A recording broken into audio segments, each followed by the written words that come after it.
ಒಂದರಂದು ಬಿಜೆಪಿಯಿಂದ ಧರ್ಮಸ್ಥಳ ಚಲೋಕೆ ಕರೆ. ಬೆಂಗಳೂರಿನಲ್ಲಿ ಬಿಜೆಪಿ ರಾಜ್ಯಾಧ್ಯಕ್ಷ ವಿಜೇಂದ್ರ ಹೇಳಿಕೆಯನ್ನ ನೀಡಿದ್ದಾರೆ. ಇನ್ನು ಸೆಪ್ಟೆಂಬರ್ 1ರಂದು ಬಿಜೆಪಿ ರಾಜ್ಯಾಧ್ಯಕ್ಷ ವಿಜೇಂದ್ರ ಅವರು ಹೇಳಿಕೆಯನ್ನ ನೀಡಿರುವಂತದ್ದು. ಧರ್ಮಸ್ಥಳ ಚಲೋಕೆ ಕರೆ ನೀಡಿದ್ದಾರೆ. ಇನ್ನು ಸೆಪ್ಟೆಂಬರ್ 1ರಂದು ಧರ್ಮಸ್ಥಳದಲ್ಲಿ ಬೃಹತ್ ಸಮಾವೇಶವನ್ನ ಮಾಡ್ತೀವಿ. ಸೆಪ್ಟೆಂಬರ್ 2ರಂದು ಧರ್ಮ ಜಾಗೃತಿಯನ್ನ ಮೂಡಿಸುವ ಸಮಾವೇಶವನ್ನ ನಾವು ಮಾಡ್ತೀವಿ. ನಾವು ಧರ್ಮಸ್ಥಳ ವಿಚಾರದಲ್ಲಿ ರಾಜಕೀಯವನ್ನ ಮಾಡ್ತಾ ಇಲ್ಲ. ಧರ್ಮಸ್ಥಳ ಮೇಲೆ ಇರುವ ಕಳಂಕ ಮೊದಲು ತೊಲಗಲಿ. ಈ ಪ್ರಕರಣವನ್ನ ಎನ್ಐಎ ತನಿಖೆಗೆ ಕೊಡಲಿ ಅಂತ ವಿಜೇಂದ್ರ ಅವರು ಆಗ್ರಹ ಮಾಡಿದ್ದಾರೆ. ಒಂದು ರೀತಿಯಾಗಿ ಸೆಪ್ಟೆಂಬರ್ 1ರಂದು ಬಿಜೆಪಿಯಿಂದ ಈಗಾಗಲೇ ಧರ್ಮಸ್ಥಳ ಚಲೋಗೆ ವಿಜೇಂದ್ರ ಅವರು ಕರೆ ನೀಡಿದ್ದಾರೆ. ಇದೇ ಸೆಪ್ಟೆಂಬರ್ 1ರಂದು ಧರ್ಮಸ್ಥಳ ಚಲೋ ಯಾತ್ರೆಯನ್ನ ಮಾಡ್ತೀವಿ. ಸೆಪ್ಟೆಂಬರ್ 1ರಂದು ಬೃಹತ್ ಸಮಾವೇಶವನ್ನ ಮಾಡಲಿದ್ದೇವೆ. ಹಾಗೆ ಸೆಪ್ಟೆಂಬರ್ 2ರಂದು ಧರ್ಮ ಜಾಗೃತಿ ಮೂಡಿಸುವ ಸಮಾವೇಶವನ್ನ ಮಾಡ್ತೀವಿ. ಒಟ್ಟು 2 ದಿನಗಳ ಕಾಲ ನಾವು ಧರ್ಮ ಸಮಾವೇಶವನ್ನ ಮಾಡ್ತೀವಿ ಅಂತ ಹೇಳಿ ವಿಜೇಂದ್ರ ಅವರು ಹೇಳಿರುವಂತದ್ದು. ಧರ್ಮಸ್ಥಳ ಮೇಲೆ ಇರುವ ಕಳಂಕ ಮೊದಲು ತೊಲಗಲಿ. ಈ ಪ್ರಕರಣವನ್ನ ಎನ್ಐಎ ತನಿಖೆಗೆ ಕೊಡಲಿ ಅಂತ ವಿಜೇಂದ್ರ ಅವರು ಹೇಳಿಕೆಯನ್ನ ನೀಡಿರುವಂತದ್ದು. ಬಿದ್ದರೂ ನಮಗೂ ಕೂಡ ಅದೊಂದು ರೀತಿ ಒಗಟಾಗೇ ಇದೆ. ಒಂದು ದಿನ ಮುಖ್ಯಮಂತ್ರಿ ಹೇಳ್ತಾರೆ, ಇಲ್ಲ ನಮ್ಮಲ್ಲಿ ಪೊಲೀಸ್ ಅವರೇ ತನಿಖೆ ಮಾಡ್ತಾರೆ, ದಕ್ಷಿಣ ಕನ್ನಡ ಪೊಲೀಸ್ ಅವರೇ ತನಿಖೆ ಮಾಡ್ತಾರೆ ಅಂತ ಸಚಿವರು ಹೇಳ್ತಾರೆ, ಮುಖ್ಯಮಂತ್ರಿಗಳು ಹೇಳ್ತಾರೆ. ಸ್ವತಃ ಮುಖ್ಯಮಂತ್ರಿಗಳು ಮತ್ತೊಮ್ಮೆ ಹೇಳ್ತಾರೆ, ಶನಿವಾರ ಹೇಳ್ತಾರೆ ಯಾವುದೇ ಕಾರಣಕ್ಕೂ ನಾವು SIT ಕೊಡೋದಿಲ್ಲ ಅನ್ನುವ ಹೇಳಿಕೆಯನ್ನು ನೀಡ್ತಾರೆ. ಆದ್ರೆ ಭಾನುವಾರ ರಾಜ್ಯದ ಜನತೆಗೆ ಮತ್ತೆ ಭಕ್ತರಿಗೆ ಸರ್ಕಾರದ ಬಗ್ಗೆ ವಿಶ್ವಾಸನೂ ಬರ್ತದೆ. ಆ ರೀತಿ ಭಕ್ತರಲ್ಲಿ ವಿಶ್ವಾಸ ಬರ್ತಕ್ಕಂಥ ನಿಟ್ಟಿನಲ್ಲಿ ಈ ಒಂದು ನಿರ್ಧಾರವನ್ನ ಈ ಕಾಂಗ್ರೆಸ್ ಸರ್ಕಾರ ಮಾನ್ಯ ಮುಖ್ಯಮಂತ್ರಿಗಳು ತಡ ಮಾಡದೇನೆ ತತ್ಕ್ಷಣ ತೆಗೆದುಕೊಳ್ಬೇಕು ಅನ್ನುವ ಒತ್ತಾಯವನ್ನ ನಾನು ಈ ಸಂದರ್ಭದಲ್ಲಿ ಮಾಡ್ತಾ ಇದ್ದೇನೆ. ಹಾಗಾಗಿ ಇದೇ ಒಂದು ಆಗ್ರಹವನ್ನ ಇಟ್ಕೊಂಡು ಸೆಪ್ಟೆಂಬರ್ 1ನೇ ತಾರೀಕು ಸೋಮವಾರ ಧರ್ಮಸ್ಥಳ ಚಲೋಗೆ ಇವತ್ತು ನಾವು ಕರೆಯನ್ನ ನೀಡ್ತಾ ಇದ್ದೇವೆ. ರಾಜ್ಯದ ಎಲ್ಲ ಸಮಸ್ತ ಹಿಂದೂ ಸಮಾಜಕ್ಕೆ ಈ ಮೂಲಕ ನಾನು ವಿನಂತಿಯನ್ನು ಕೂಡ ಮಾಡ್ತಾ ಇದ್ದೇನೆ. ಧರ್ಮಸ್ಥಳ ಚಲೋ ಯಾವ ಸರ್ಕಾರದ ನಡವಳಿಕೆಯಿಂದ ಇವತ್ತು ಹಿಂದೂ ಭಾವನೆಗಳಿಗೆ ಧಕ್ಕೆ ಬಂದಿದೆ, ಈ ಸರ್ಕಾರಕ್ಕೆ ಕಿವಿ ಹಿಂಡ್ತಕ್ಕಂಥ ಕೆಲಸ ಆಗಬೇಕು. ಈ ಸರ್ಕಾರ ತತ್ಕ್ಷಣ ಇದನ್ನ ತನಿಖೆಗೆ ಎನ್ಐಎ ಕೊಡಬೇಕು ಅನ್ನೋ ಆಗ್ರಹವನ್ನು ಇಟ್ಕೊಂಡು ಧರ್ಮಸ್ಥಳ ಚಲೋಗೆ ಧರ್ಮಸ್ಥಳ ಪ್ರಕರಣದ ಹಿಂದೆ ಸೂತ್ರಧಾರಿಗಳು ಇದ್ದಾರೆ. ಶಿವಮೊಗ್ಗದಲ್ಲಿ ಮಾಜಿ ಡಿಸಿಎಂ ಕೆಎಸ್ ಈಶ್ವರಪ್ಪ ಹೇಳಿಕೆಯನ್ನ ನೀಡಿದ್ದಾರೆ. ಬೆಳಗ್ಗೆ ಎಲ್ಲಾ SITಗೆ ಹೇಳಿ ಗುಂಡಿಗಳನ್ನ ತೆಗೆಸಿದ್ದಾನೆ. ಶಿವಮೊಗ್ಗದಲ್ಲಿ ಮಾಜಿ ಡಿಸಿಎಂ ಕೆಎಸ್ ಈಶ್ವರಪ್ಪ ಹೇಳಿಕೆಯನ್ನ ನೀಡಿರುವಂತದ್ದು.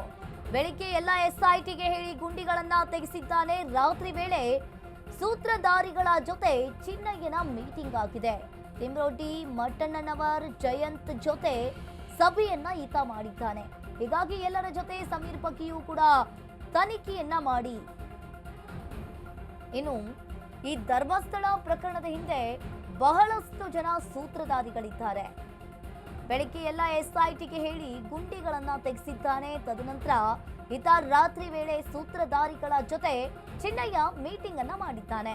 ತಿಮ್ರೋಟಿ, ಮಟ್ಟಣ್ಣನವರ್ ಜೊತೆ ಸಭೆಯನ್ನ ಮಾಡಿರುವಂತದ್ದು ಶಿವಮೊಗ್ಗದಲ್ಲಿ ಮಾಜಿ ಡಿಸಿಎಂ ಕೆಎಸ್ ಈಶ್ವರಪ್ಪ ಹೇಳಿರುವಂತದ್ದು.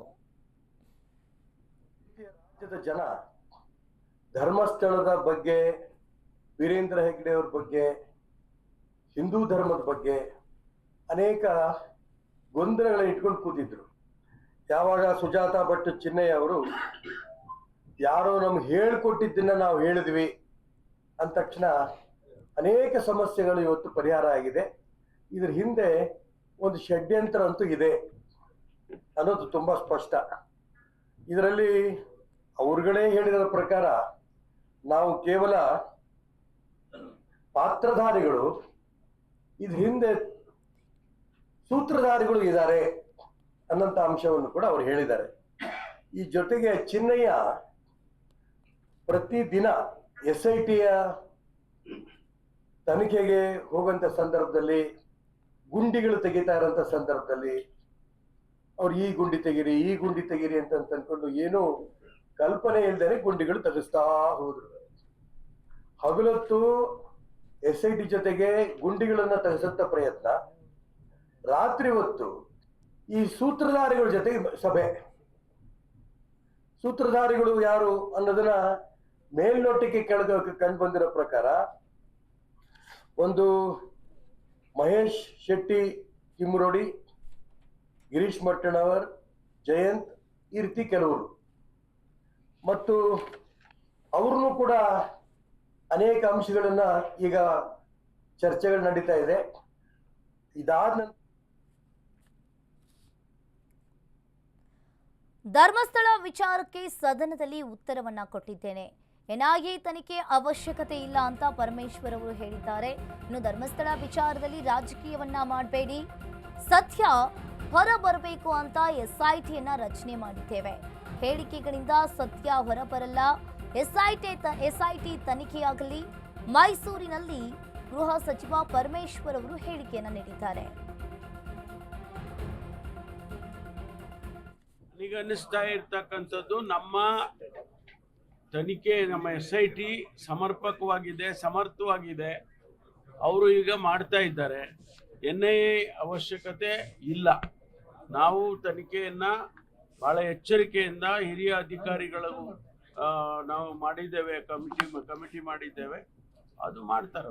ನನಗನ್ನಿಸ್ತಾ ಇರ್ತಕ್ಕಂಥದ್ದು ನಮ್ಮ ತನಿಖೆ, ನಮ್ಮ SIT ಸಮರ್ಪಕವಾಗಿದೆ, ಸಮರ್ಥವಾಗಿದೆ. ಅವರು ಈಗ ಮಾಡ್ತಾ ಇದ್ದಾರೆ. NIA ಅವಶ್ಯಕತೆ ಇಲ್ಲ. ನಾವು ತನಿಖೆಯನ್ನ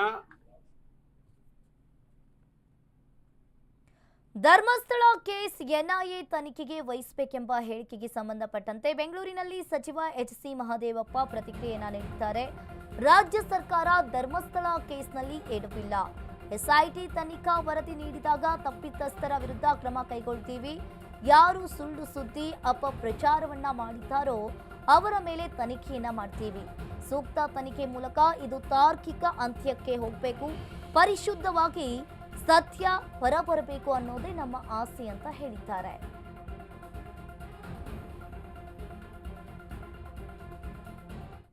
ಅಪಮಾನ ನಿಮ್ಮದೇ ಅಂತ ಹೇಳಿದಾರಲ್ಲ ಬಸವಣ್ಣವರು, ಅದನ್ನೆಲ್ಲ ಪರಿಮಾಣಕ್ಕೆ SIT ಮಾಡಿದ್ದಾರೆ. ಇದರಲ್ಲಿ ಏನೇನಿದೆ ಎಲ್ಲ ಹೊರಗಡೆ ಬರುತ್ತೆ. ಬಂದಾಗ ಯಾರ್ಯಾರು ಏನೇನು ಮಾಡಿದ್ರು ಗೊತ್ತಾದಾಗ ಕಾನೂನು ತನ್ನ ಕ್ರಮ ಸರ್ಕಾರ ಏನಾದರೂ ಎಡುತ್ತಾ ಸರ್ ಈ ವಿಚಾರದಲ್ಲಿ ತನಿಖೆ? ಇಲ್ಲಿ ಎಡುವ ಪ್ರಶ್ನೆ ಇಲ್ವಲ್ಲ. ಬುಡೆ ಮನುಷ್ಯ ಹೇಳಿದ ಕಡೆ ಎಲ್ಲ ಕೆದಕಿದ್ರು. ಇಲ್ಲಿ ಸರ್ಕಾರ ಎಡುವ ಪ್ರಶ್ನೆ ಆಗಲಿ, ಅಪಪ್ರಚಾರಕ್ಕೆ ಕುಮ್ಮಕ್ಕು ಕೊಡೋದಾಗಲಿ ಯಾವ ಪ್ರಶ್ನೆನೂ ಇಲ್ಲ. ಯಾರ್ಯಾರು ಈ ಥರ ಸುಳ್ಳು ಸುದ್ದಿಗಳನ್ನು ಅಪಪ್ರಚಾರ ಮಾಡ್ತವೆ, ಒಂದು ಸೂಕ್ತ ತನಿಖೆ ಮೂಲಕ ಒಂದು ತಾರ್ಕಿಕ ಅಂತ ಹೋಗ್ಬೇಕಲ್ವಾ. ಅದು ಹೋದ್ಮೇಲೆ ಸ್ಪಷ್ಟತೆ ಸಿಗುತ್ತೆ. Government is nothing to do in this incident. ಎಲ್ಲ ಪರಿಶುದ್ಧವಾಗಿ ಹೊರಬರಬೇಕು ಅನ್ನೋದೇ ನಮ್ಮೆಲ್ಲರ ಆಸೆ. ಬಸವಣ್ಣವರು ನಮ್ಮ ಮಾನ ಅಪಮಾನ ನಿಮ್ಮದೇ ಅಂತ ಹೇಳಿದಾರಲ್ಲ ಬಸವಣ್ಣವರು, ಅದನ್ನೆಲ್ಲ ಪರಿಮಾಣಕ್ಕೆ SIT ಮಾಡಿದ್ದಾರೆ. ಇದರಲ್ಲಿ ಏನೇನಿದೆ ಎಲ್ಲ ಹೊರಗಡೆ ಬರುತ್ತೆ. ಬಂದಾಗ ಯಾರ್ಯಾರು ಏನೇನು ಮಾಡಿದ್ರು ಗೊತ್ತಾದಾಗ ಕಾನೂನು ತನ್ನ ಕ್ರಮ. ಸರ್ಕಾರ ಏನಾದರೂ ಎಡುತ್ತಾ ಸರ್ ಈ ವಿಚಾರದಲ್ಲಿ?